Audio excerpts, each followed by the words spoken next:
টাঙ্গাইলের গোপালপুরের প্রাণকেন্দ্র মধুবন আবাসিক এলাকায় রেডি প্লট বিক্রয় চলছে। গোপালপুর থানা কার্যালয়ের 200 মিটার পশ্চিমে এবং গোপালপুর পৌরসভা কার্যালয়ের সন্নিকটে হেমনগর রোডের পাশেই মধুবন আবাসিক এলাকার অবস্থান। ভুইয়ারপাড়া সিএমভির মাঝে খালি জায়গায় ভবিষ্যতে সরকারি স্থাপনার নির্মাণ হলে মধুবন আবাসিক এলাকা হবে গোপালপুরের সবচেয়ে অভিজাত আবাসিক এলাকা।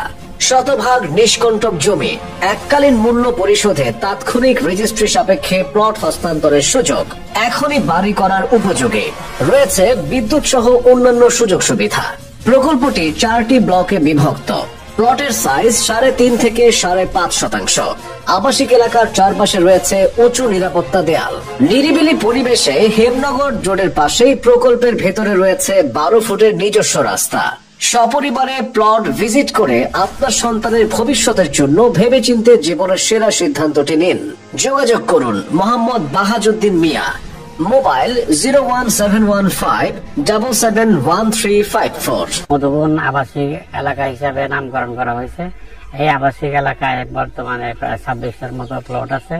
এগুলা 3.5 শতক থেকে 5.5 শতকের মধ্যে। তো এটা থানার থেকে 150-200 মিটার পশ্চিম থেকে মেইন রোডের সাথে, এবং জায়গাটার লোকেশন সুন্দর এবং নিরিবিলি আর ওয়াল ঘেরা, নিরাপদ। এখানে ভবিষ্যতে বাড়ির খুবই উপযোগী জায়গা এবং শহরের খুব উপকণ্ঠে। যারা ভবিষ্যতে নিরিবিলি এবং নিরাপদ আবাসন করতে চায় তাদের জন্য এই জায়গাটা উপযোগী আমি মনে করি। আর জায়গা মালিকানার দিক থেকে সম্পূর্ণ নিষ্কণ্টক, জায়গার মধ্যে কোনো প্রকার ভেজাল বা কোনো প্রকার জটিলতা নাই। এটা সম্পূর্ণ নির্ভেজাল জায়গা। তো কেউ যদি আগ্রহ হয় এখানে বাড়ি করার বা কারো এই এলাকায় বাড়ি করার যদি কারো ইচ্ছা থাকে, তারা এই প্লটগুলা চুজ করতে পারেন। এটা বরং ভবিষ্যতে তাদের জন্য এটা লাভজনক একটা ইনভেস্টমেন্ট হবে, এটা মনে করি।